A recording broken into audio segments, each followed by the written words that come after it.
Salut à toutes et à tous. Aujourd'hui, on se retrouve dans une nouvelle vidéo, la deuxième vidéo de cette chaîne. Dans cette vidéo, je vais vous faire un total de 4 triggers.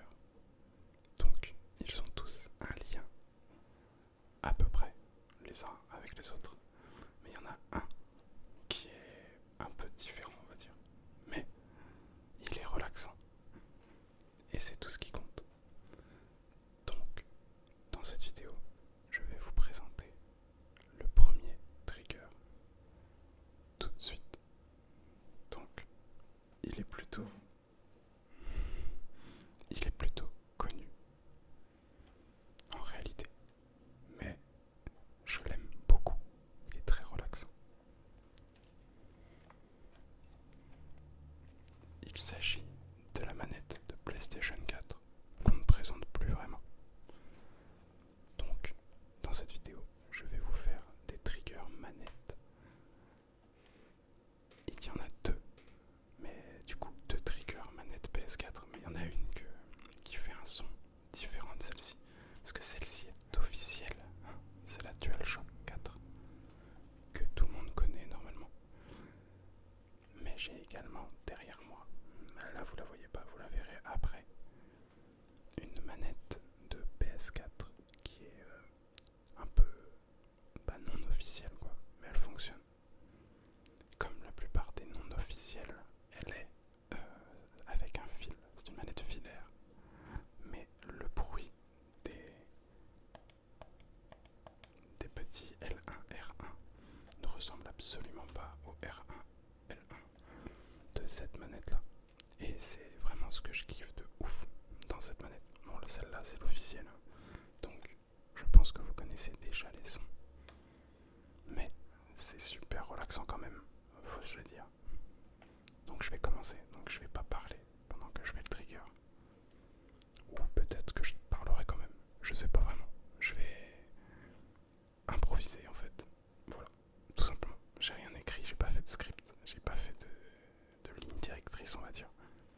Donc on y va au schnaps, tout simplement. Bon, je vais commencer quand même.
avancer un peu, mais de laisser quand même pas mal de minutes, parce qu'il n'y a que 4 triggers dans cette vidéo. Donc on essaye quand même de, on va dire, ajouter du temps quand même pour que vous ayez le temps de vous reposer, vous détendre ou vous endormir quoi. Donc j'essaierai de faire à peu près 5 minutes par trigger, même si ça peut paraître un peu long quand même. Mais voilà, donc pour ce trigger, ce sera tout. Je vais prendre la deuxième manette PS4, donc du coup. Et bah voilà, c'est tout simplement. Donc la voici. Voici donc la manette dont je vous parlais tout à l'heure. Donc bah, on peut voir que c'est une manette plus petite. Regardez, si je compare avec l'autre, si je compare avec celle-ci, elle est plus petite, oui. Quoique, hein, c'est presque pareil en vrai. Mais bon, elle est un peu plus petite, il me semble. Et la prise en main n'est pas la même du tout. Parce qu'à l'arrière, on a les ronds comme ça, qui font un peu moche, et tout plat. Donc la prise en main, c'est pas pareil. Vous voyez là, ça. Enfin, je suis pas là pour vous faire une découverte de manette en fait. Je suis là pour vous détendre. Mais bon. Après, c'est une manette au début. C'était un peu compliqué la prise en main, on va dire. Mais au final, sur les jeux, ça va quoi. C'est juste que ma manette de PS4 avait des problèmes de Bluetooth à un moment. Bon, maintenant c'est réglé.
juste sur ma gauche et j'espère que vous allez l'apprécier. Alors c'est pas celle que j'utilise actuellement, donc je vais vous la montrer déjà, parce que sinon vous comprendrez pas. Donc vous m'excuserez, hein. Vous m'excuserez, au niveau de l'état, elle a au moins 10 ans et ça fait 10 ans qu'elle traîne dans un garage, littéralement, dans un carton, mais pas du tout protégé. Donc elle a vécu, vraiment beaucoup vécu, mais elle fait les bruits des vraies souris gaming, on va dire. C'est-à-dire que moi ma souris elle fait pas vraiment ce bruit là. Regardez, je vais vous la montrer. Donc si j'arrive à la prendre, voilà. Ça c'est ma souris actuelle. Et elle fait pas du tout ce bruit là, moi elle fait ce bruit là. Regardez. Je vais vous montrer. On va vous faire écouter.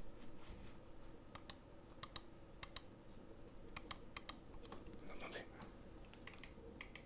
Ça fait pas partie des sons les plus relaxants. Même si c'est un son relaxant quand même, on va pas se mentir. Mais là, cette souris là, elle fait le vrai bruit des souris quoi. Celui-ci.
va dire, pas très médiatisé, on n'en parle pas beaucoup.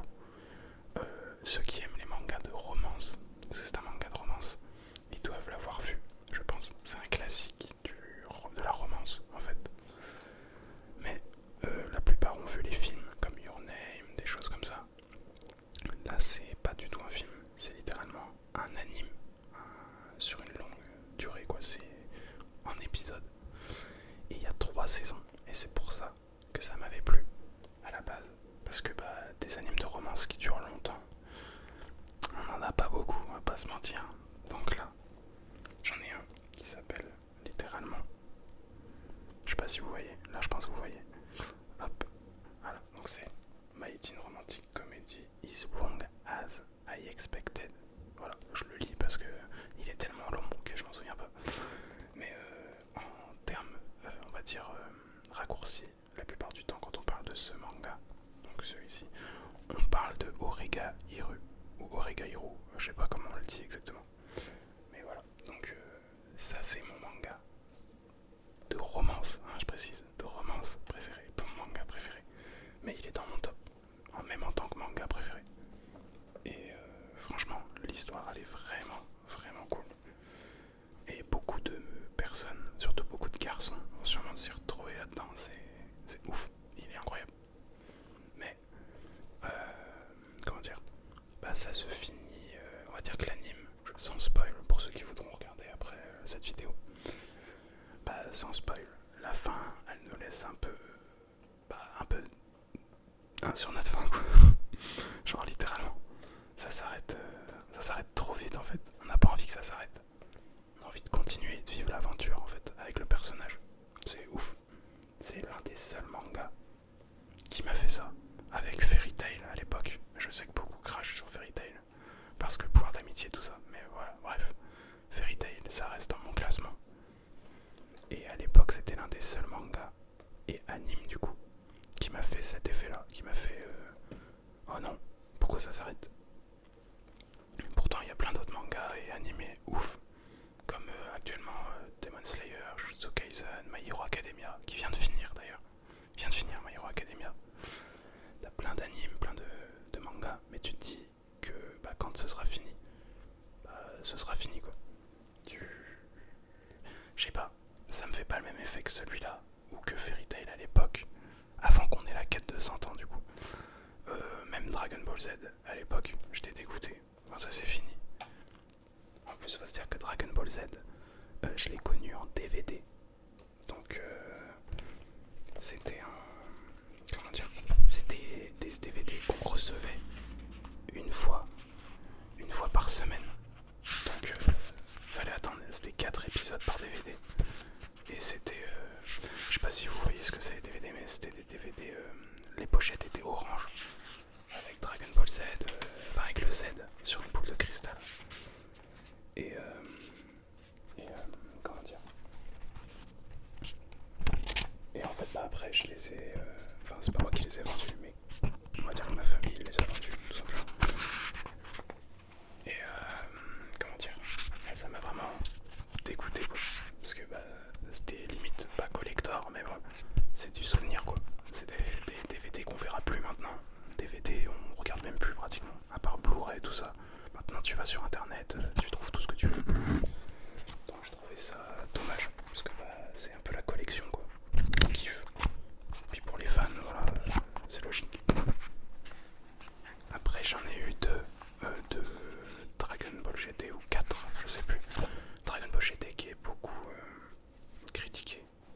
Mais même si on le prend pas comme une suite réelle, parce que du coup, c'est pas celle qui a été validée, moi je l'ai trouvé vraiment sympa, on va dire. Parce que c'était vraiment une suite qui était plausible en réalité.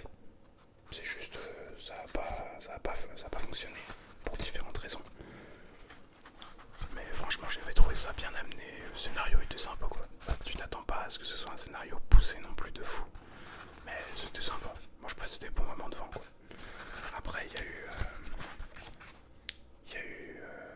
Quel manga que j'ai fait aussi? Là en ce moment c'était Jujutsu Kaisen. Donc je fais un peu la collection des mangas du coup. Donc là vous le voyez pas mais ici là, juste sur le mur,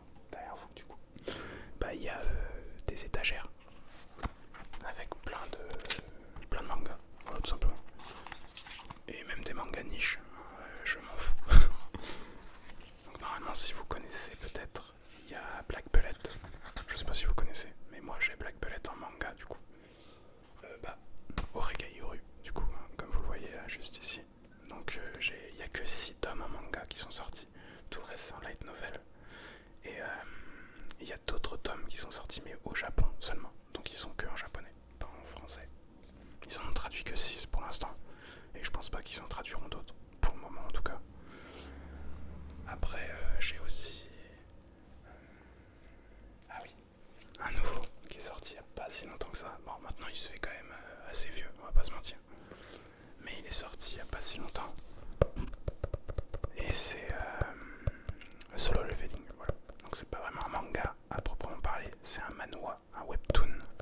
Je sais pas si c'est manhwa ou webtoon, c'est l'un des deux, mais je crois que c'est webtoon plutôt. Et franchement, bah, j'ai accroché direct. Mais c'est parce que j'aime bien les personnages bien bourrins, bien badass quoi. Qui ont un peu de charisme de fou aussi, on va pas se mentir. Mais moi à la base j'aime beaucoup les isekai. Et là, bah, clairement, c'est presque comme un isekai, mais c'en est pas un. Bah, pour moi, c'en est pas vraiment un. Parce que normalement, isekai, on parle de réincarnation. Là, on est plutôt sur un personnage de jeu vidéo. En fait, en réalité, le monde est un jeu vidéo, quoi. Un peu, pas comme SAO, mais vous avez compris le principe, quoi. Donc j'ai kiffé de fou. Là, en ce moment, je sais qu'il y a la nouvelle saison de Tower of God qui est sortie. Et je l'attendais depuis si longtemps. Même un ami à moi l'attendait depuis si longtemps. Et là du coup bah on regarde les épisodes en japonais évidemment, hein, parce qu'en français elle est bien la VF, mais en fait on a commencé avec la version Jap. Donc ça fait bizarre d'entendre des voix différentes on va dire. Donc on préfère regarder en japonais. Mais sinon en réalité je crache pas du tout sur les voix françaises. Fairy Tail à l'époque, je regardais en VF. Dragon Ball pareil. Dragon Ball Z, Dragon Ball GT. Il y a eu quoi d'autre? Il y en a eu plein en réalité. Jujutsu Kaisen, j'avais regardé la première saison en VF. Après j'ai regardé en VO. Là ça m'a pas trop dérangé les voix, mais c'est surtout que j'avais pas trop le choix. La VF elle est pas sortie très tôt. Donc on a kiffé quoi. J'ai kiffé. Et donc je kiffe de fou les mangas. Et voilà. Donc du coup je vous ai pris celui-ci. Bon, je vous l'ai même pas lu. En réalité, je voulais vous lire le résumé. Je vais vous le lire d'ailleurs. Mais à force de trop parler, je m'y suis perdu. J'avoue tout. Mais vas-y, je vais vous lire le résumé. Comme ça, vous aurez au moins eu le résumé, c'est déjà bien. J'aurais pu vous lire 2-3 pages, mais après la vidéo risque d'être un peu trop longue, j'avoue. Donc, l'insouciance de la jeunesse est une imposture. Le jeune Hachiman a une vision des plus pessimistes de la vie.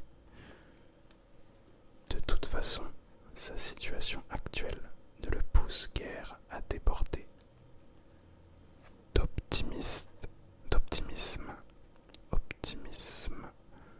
pas d'amis, pas de petite amie, et une capacité à envisager l'avenir totalement nulle. Néanmoins, ses ennuis ne font que commencer. Déjà forcé à se remettre en question, Hachiman apprend qu'il doit coopérer avec Yukino, une élève aussi brillante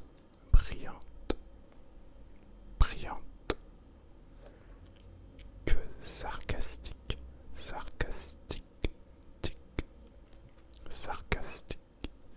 et antipathique,